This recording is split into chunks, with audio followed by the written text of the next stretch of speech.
अगर आप कोई अनऑथराइज सेक्टर में काम करते हैं, जैसे कोई छोटे कारखाने, दुकानों में, घर में, या फिर कोई आप किस तरह का लेबर का काम करते हैं, तो आज इस वीडियो में आपको दिखाऊंगा कि आप ई श्रम कार्ड के लिए कैसे ऑनलाइन अप्लाई कर सकते हैं। ई श्रम कार्ड को बनाने का फायदा ये है, ई श्रम कार्ड बनवाते ही आपको इसके साथ 2 लाख का आपको बीमा सरकार द्वारा मिलेगा। फ्यूचर में कोई भी लेबर क्लास को आर्थिक सहायता मिलती है तो सरकार द्वारा डायरेक्ट इसी श्रम कार्ड के जरिए आपको मिलेगी। ई श्रम कार्ड को अप्लाई करने के लिए सबसे पहले आप आधार कार्ड में मोबाइल नंबर रजिस्टर होना चाहिए। दूसरा, आपको बैंक पासबुक की जरूरत पड़ेगी। और तीसरा, आपको जिस श्रम कार्ड में जिसको नॉमिनी बनाना चाहते हो उसकी डिटेल भी चाहिए होगी।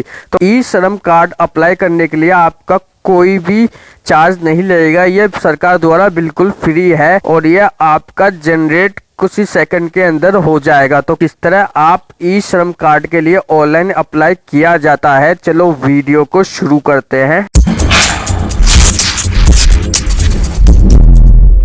ई श्रम कार्ड बनाने के लिए आपको अपने ब्राउजर में टाइप करना होगा ई श्रम। ई श्रम टाइप करने के बाद देखिए आपको यहाँ पे सर्च कर लेना है।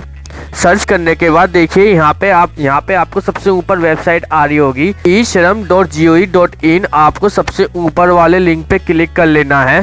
क्लिक करने के बाद देखिए आपको यहाँ पर आना होगा। यहाँ पे देखिए लिखा है registration totally free, register on e Shram card. इस वाले ऑप्शन पे आपको क्लिक कर लेना है, सेल्फ रजिस्ट्रेशन। तो देखिए यहाँ पे आपको मोबाइल नंबर डाल देना है।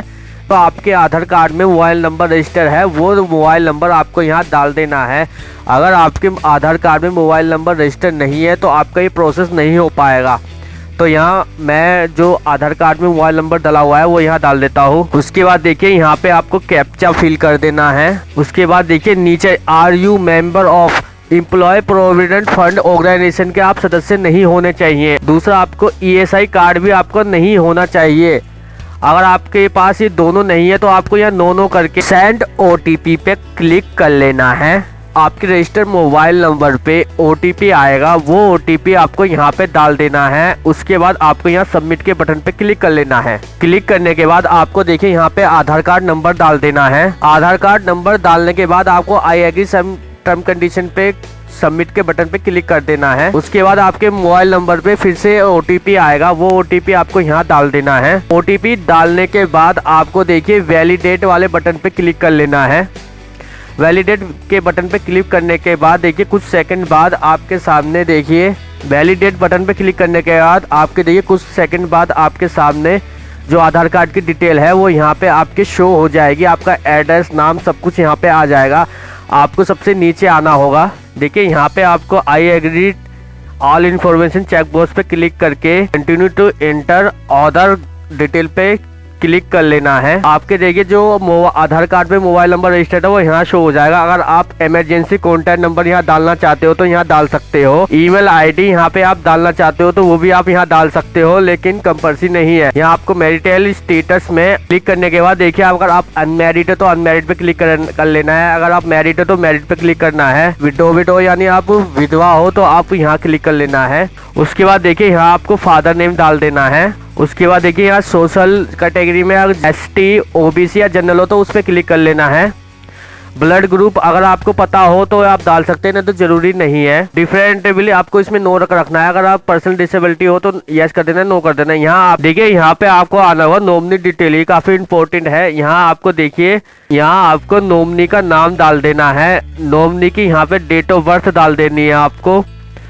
उसके बाद नॉमिनी जेंडर, नॉमिनी मेल है फीमेल है वो आपको डाल देना है। फिर उसको सबसे लास्ट में आपको देखिए आप जिसको नॉमिनी बनाना चाहते हैं वो आपके रिश्ते में क्या लगते हैं। क्लिक करने के बाद अगर आपके रिलेशन में wife, daughter, mother, grand mother, adopt doctor यानी गोद लिए हुए बच्चा, अनमैरिड सिस्टर, विडो सिस्टर या फिर डिस्ट्रेटेड सिस्टर, इनमें से कोई सी आपके रिलेशन में लगते हैं वो नॉमिनी आपको यहाँ चूज कर लेनी है। तो यहाँ में मुझे वाइफ डालना है तो मैं यहाँ वाइफ डाल दूंगा। उसके बाद सेव एंड कंटिन्यू के बटन पे क्लिक कर लेना है। क्लिक करने के बाद देखिए नेगेटिव स्टेट, यहाँ पे अगर जिस स्टेट पे आप रहते हो वो स्टेट आपको चूज कर लेनी है जो आधार कार्ड में है। डिस्ट्रिक्ट आपको चूज कर लेनी है, जैसे ही आपके आधार कार्ड में वैसी डिस्ट्रिक्ट आपको चूज कर लेनी है। देखिए यहाँ पे आ रहा हुआ करंट एड्रेस, करंट एड्रेस में कहाँ रह रहे हो वो यहाँ आपको चूज़ कर लेना है। अगर आप शहर में रहते हो तो अर्बन चूज़ कर लेना है, अगर आप गांव में रह रहे हो तो आपको रूरल चेंज कर लेना है। फिलहाल तो मैं शहर में रह रहा हूँ तो शहर अर्बन चूज़ कर लेना है। यहाँ पे आपको हाउस नंबर, लोकेलिटी यहाँ अपने आप शो हो जाएगी। अगर चेंज करना चाहते हो तो चेंज कर सकते हो। उसके बाद यहाँ पे देखिए स्टेट चूज़ कर लेनी है, फिर यहाँ पे आपको डिस्ट्रिक्ट चूज़ कर लेनी है। सब तहसील कौन सी लगती है वो यहाँ पे लिस्ट आ जाएगी, वो चूज़ कर लेना है। सिटी आपको वही डाल देनी है जो सबसे ऊपर आपने स्टेट चूज़ करी थी।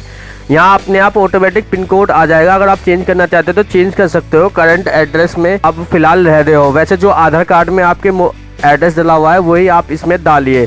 तो उसके बाद आपको नीचे आना होगा। उसके बाद आपको देखिए नीचे आना होगा, देखिए यहाँ पे होगा sharing at the current location. तो इस लोकेशन पे आप कितने सालों से रह रहे हैं उसकी यहाँ लिस्ट आ जाएगी। देखिए अगर यहाँ पे कितने सालों से आप रह रहे हो इसकी यहाँ सारी लिस्ट आ जाएगी। वो लिस्ट आपको चूज़ कर लेनी है, आप कितने सालों से इस एड्रेस पे रह रहे हो। तो फिर उसके बाद देखिए आपका करंट एड्रेस और परमानेंट एड्रेस सेम है तो यहाँ टिक कर लेना है। उसके बाद यहाँ पे देखिए यहाँ दिख रहा होगा सेव एंड कंटिन्यू के बटन पे क्लिक कर लेना है। सेव एंड कंटिन्यू के बटन पे क्लिक करने के बाद देखिए यहाँ पे आपको आ जाएगा एजुकेशन क्वालिफिकेशन, आप कहाँ तक पढ़ाई कर रखी है वो आपको यहाँ पे लिस्ट आ जाएगी। वो आपको यहाँ चूज़ कर लेनी है। अगर आप 5वीं या 5वीं से नीचे पढ़ रहे हो तो यहाँ क्लिक कर लेना है। अगर आप 10वीं तक पढ़े हो या 12वीं तक पढ़े हो यहाँ क्लिक कर लेना है। डिप्लोमा सर्टिफिकेट कोर्स कर रखा है तो आपने यहाँ क्लिक कर लेना है। ग्रेजुएट हो तो आपको यहाँ क्लिक कर लेना है। तो आप अपने हिसाब से आप अपनी क्वालिफिकेशन यहाँ पे चूज़ कर लेनी है, आप कहाँ तक आपने पढ़ाई करी है। और उसके बाद देखिए यहाँ पे आप एजुकेशन सर्टिफिकेट लिखा होगा लेकिन ये ज़रूरी नहीं है। फिर उसके बाद आप आ जाना मंथली इनकम स्लैब, आप महीने में कितना कमाते हो उस हिसाब से यहाँ पे आपकी लिस्ट आ जाएगी। वैसे तो ये ई श्रम कार्ड आप 15 से 20 हज़ार रुपये महीना कमाते हो तो उतनी ही इनकम आप डालें, क्योंकि अगर आप 21 से ऊपर कमाते हो तो आप ई श्रम कार्ड के लिए एलिजिबल नहीं हो। तो आप 15 से 20 मैक्सिमम इसमें 15 से 20 ही डालें। तो यहाँ हम इनकम डाल देंगे। उसके बाद देखिए यहाँ पे आपको इनकम सर्टिफिकेट डालने की ज़रूरत नहीं है। उसके बाद सेव एंड कंटिन्यू के बटन पे क्लिक कर लेना है। सेव एंड कंटिन्यू के बटन पे क्लिक करने के बाद देखिए यहाँ पे आएगी आपकी ऑक्यूपेशन स्किल। तो यहाँ आपको प्राइमरी ऑक्यूपेशन आप क्या काम करते हैं वो यहाँ आपको डाल देना है। तो देखिए इसके लिए आपको देखिए यहाँ पे दिख रहा होगा क्लिक हेयर ऑक्यूपेशन रोल, मतलब आप जो काम करते हैं उसकी यहाँ पे पूरी लिस्ट आ जाएगी, आप किस कैटेगरी में काम करते हैं। तो देखिए इस वाले बटन पे आपको क्लिक कर लेना है। देखिए आपके सामने इस तरह से पूरा चार्ट आ जाएगा। यहाँ देखिए यहाँ पर आपको ये सेक्टर नेम दे रखा है, फुल जॉब रोल ऑक्यूपेशन, मतलब आप क्या काम करते हैं उसके यहाँ पे पूरी लिस्ट आ जाएगी।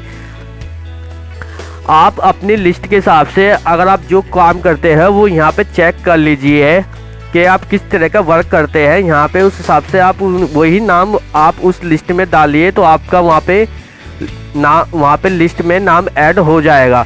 तो मुझे फ़िलहाल तो मैं जिसका फॉर्म भर रहा हूँ तो वो शॉप किसी दुकान में काम करते हैं। तो यहाँ पे आप यहाँ देखिए सर्च में डाल सकते हैं। जैसे मैं सर्च में यहाँ पे ये देखिए यहाँ पे मैंने शॉप डाल दिया है आपके सामने। तो यहाँ देखिए यहाँ पे दिख रहा होगा शॉप असिस्टेंट, देखिए यहाँ पे मैं इसको शॉप असिस्टेंट डाल दूंगा। ये देखिए अपने आप देखिए लिस्ट आ जाएगी। यहाँ पे हम जो काम करते हैं देखिए shop assistant detail work experience, देखिए यहाँ पे देखिए आपको डालना होगा वर्क एक्सपीरियंस, आप इस काम को कितने सालों से कर रहे हैं वो आपको यहाँ पे चूज कर लेना है। उसके बाद देखिए सेकेंडरी ऑक्यूपेशन, अगर आप इसके अलावा कोई दूसरा काम करते थे या कर रहे हो तो वो यहाँ पे आपको डाल देना है, वैसे कंपल्सरी नहीं है। ऑक्यूपेशन सर्टिफिकेट, यहाँ जो काम करते हैं अगर आपको उसको सर्टिफिकेट अपलोड करना चाहते हो तो अपलोड कर सकते हो, ज़रूरी नहीं है। उसके बाद आएगा देखिए how to did you skill, भरने की आपको कोई ज़रूरत नहीं है, कंपल्सरी नहीं है। सिंपल आपको देखिए यहाँ पे दिख रहा होगा, सिंपल आपको यहाँ पे कंटिन्यू सेव एंड कंटिन्यू के बटन पे क्लिक कर लेना है। ये देखिए यहाँ पे आपकी देखिए बैंक डिटेल आ जाएगी। देखिए यहाँ पे आपको बैंक डिटेल आ जाएगी। अगर आपका आधार कार्ड से लिंक है तो यहाँ यस आ जाएगा, ऑटोमेटिक आपका बैंक की डिटेल शो हो जाएगी। अगर नहीं लिंक है तो यहाँ नो आएगा, आपको बैंक की डिटेल यहाँ डालनी पड़ेगी। यहाँ आपको देखिए यहाँ आपको बैंक का अकाउंट नंबर डाल देना है। यहाँ फिर से आपको दोबारा से बैंक अकाउंट नंबर डाल देना है। यहाँ अकाउंट होल्डर नेम, आपके बैंक में क्या किस नाम से अकाउंट खुला हुआ है वो यहाँ डाल देना है। यहाँ देखिए यहाँ पे आपको IFSC कोड डाल देना है। उसके बाद देखिए यहाँ दिख रहा होगा सर्च का बटन, यहाँ आपको क्लिक कर लेना है। देखिए जैसे आप सर्च के बटन पे क्लिक करोगे देखिए यहाँ पर अपने आप आपके बैंक का डिटेल आ जाएगी IFSC कोड सर्च करने के बाद। उसके बाद देखिए आपको सेव एंड कंटिन्यू का बटन क्लिक कर लेना है। क्लिक करने के बाद देखिए आपके ई श्रम कार्ड की सारी डिटेल यहाँ पे अपने आप शो हो जाएगी। ये देखिए आपको थोड़ा नीचे आना होगा, यहाँ पे अपनी डिटेल अगर आप एडिट करना चाहते हैं तो एडिट कर सकते हैं। अगर आपकी डिटेल ठीक है आप यहाँ पे अंडरटेकिंग में चेक बॉक्स पे क्लिक टिक मार्क करके सबमिट के बटन पे क्लिक कर लेना है। जैसे आप सबमिट के बटन पे क्लिक करोगे देखिए क्लिक करने के बाद आपके सामने देखिए श्रम कार्ड जनरेट हो चुका है। आप इसको यहाँ पे डाउनलोड पे क्लिक करके आप इसकी PDF भी डाउनलोड कर सकते हैं। ये देखिए मैं PDF डाउनलोड करके दिखा देता हूँ। ये देखिए ये PDF डाउनलोड हो चुकी है। आप इसका प्रिंट निकलवा सकते हैं या फिर इसका PVC कार्ड या लैमिनेशन करवा के अपने साथ रख सकते हैं। आप इस श्रम कार्ड में सेंट्रल गवर्नमेंट कोई भी स्कीम या कोई भी फंड जारी करती है तो आपके डायरेक्ट अकाउंट में आ जाएगा। तो इस तरह से आप अपने घर बैठे इस श्रम कार्ड के लिए अप्लाई कर सकते हैं और सरकारी सुविधा जो भी सरकारी सुविधा मिलती है श्रम कार्ड में उसका फ़ायदा भी उठा सकते हैं। तो वीडियो को लाइक शेयर और सब्सक्राइब करना ना भूलिएगा।